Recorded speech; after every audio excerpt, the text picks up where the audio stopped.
moves us into the main part of the book. First, Job speaks. And this is how this section of the book works. First, Job is going to speak, and then they'll follow a response from a friend. Then Job will respond to that friend. Then another friend will respond to Job's response, and so on, back and forth, for 3 cycles. And this whole debate is focused on 3 questions. Is God truly just in character? And does God run the universe on the strict principle of justice? And if so, then how is Job's suffering to be explained? Job 17. My spirit is broken. My days are extinct. The graveyard is ready for me. Surely there are mockers about me, and my eye dwells on their provocation. Lay down a pledge for me with yourself. Who is there who will put up security for me? Since you have closed their hearts to understanding, therefore you will not let them triumph. He who informs against his friends to get a share of their property, the eyes of his children will fail. He has made me a byword of the peoples, and I am one before whom men spit. My eye has grown dim from vexation, and all my members are like a shadow. The upright are appalled at this, and the innocent stirs himself up against the godless. Yet the righteous holds to his way, and he who has clean hands grows stronger and stronger. But you, come on again, all of you, and I shall not find a wise man among you. My days are past, my plans are broken off, the desires of my heart. They make night into day. The light, they say, is near to the darkness. If I hope for Sheol as my house, if I make my bed in darkness, if I say to the pit, you are my father, and to the worm, my mother, or my sister, where then is my hope? Who will see my hope? Will it go down to the bars of Sheol? Shall we descend together into the dust? Job 18. Then Bildad the Shuhite answered and said, How long will you hunt for words? Consider, and then we will speak. Why are we counted as cattle? Why are we stupid in your sight? You who tear yourself in your anger, shall the earth be forsaken for you, or the rock be removed out of its place? Indeed, the light of the wicked is put out, and the flame of his fire does not shine. The light is dark in his tent, and his lamp above him is put out. His strong steps are shortened, and his own schemes throw him down. For he is cast into a net by his own feet, and he walks on its mesh. A trap seizes him by the heel, a snare lays hold of him. A rope is hidden for him in the ground, a trap for him in the path. Terrors frighten him on every side, and chase him at his heels. His strength is famished, and calamity is ready for his stumbling. It consumes the parts of his skin. The firstborn of death consumes his limbs. He is torn from the tent in which he trusted, and is brought to the king of terrors. In his tent dwells that which is none of his. Sulfur is scattered over his habitation. His roots dry up beneath, and his branches wither above. His memory perishes from the earth, and he has no name in the street. He is thrust from light into darkness and driven out of the world.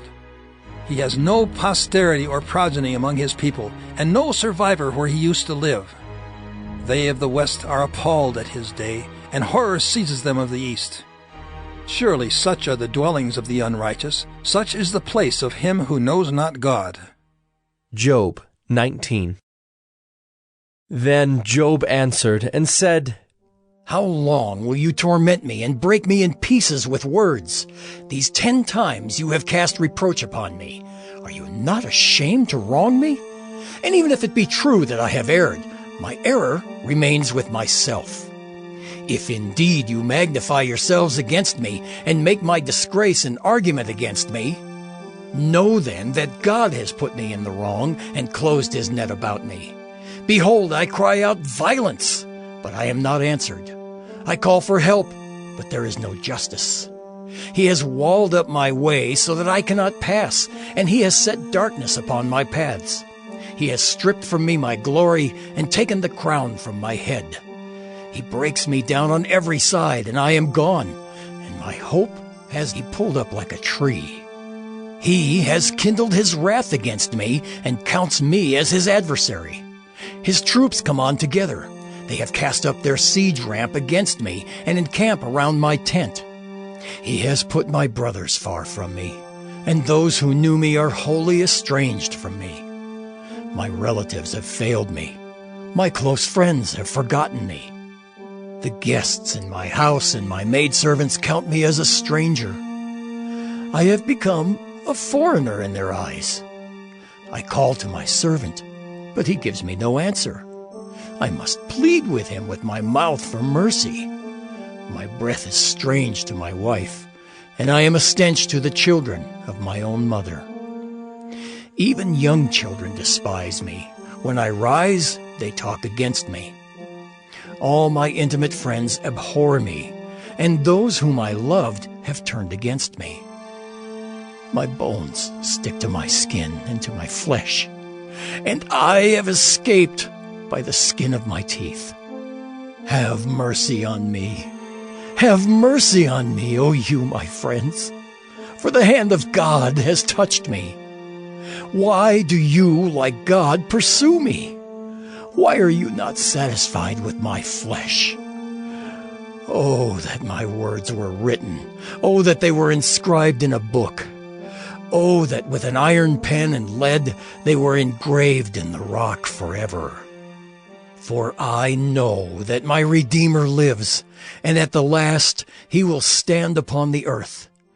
And after my skin has been thus destroyed, yet in my flesh I shall see God, whom I shall see for myself, and my eyes shall behold, and not another.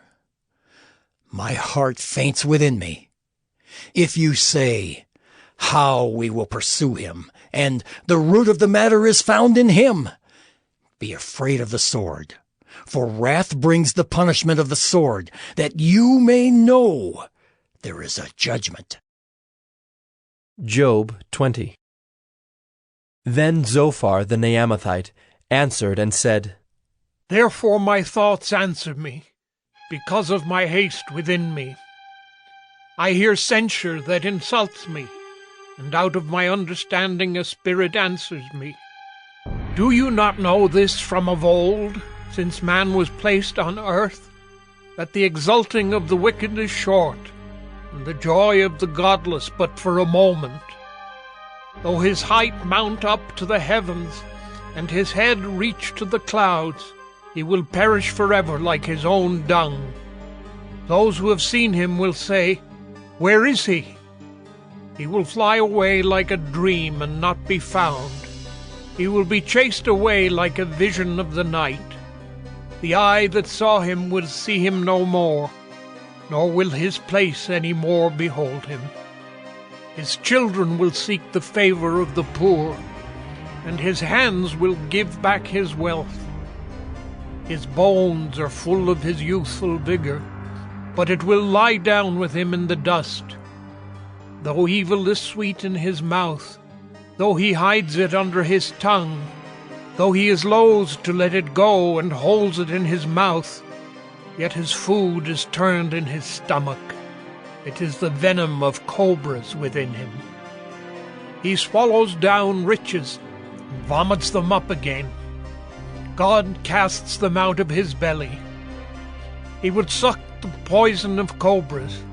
The tongue of a viper will kill him.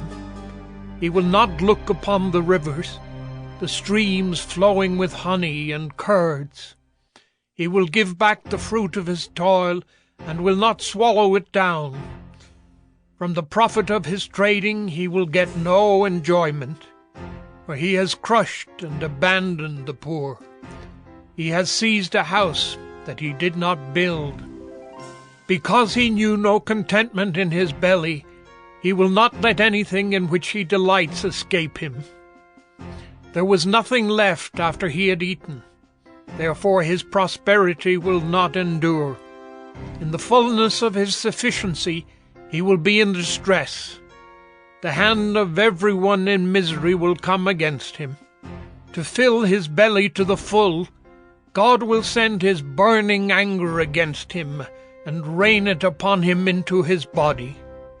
He will flee from an iron weapon. A bronze arrow will strike him through. It is drawn forth and comes out of his body. The glittering point comes out of his gallbladder. Terrors come upon him. Utter darkness is laid up for his treasures. A fire not fanned will devour him. What is left in his tent will be consumed.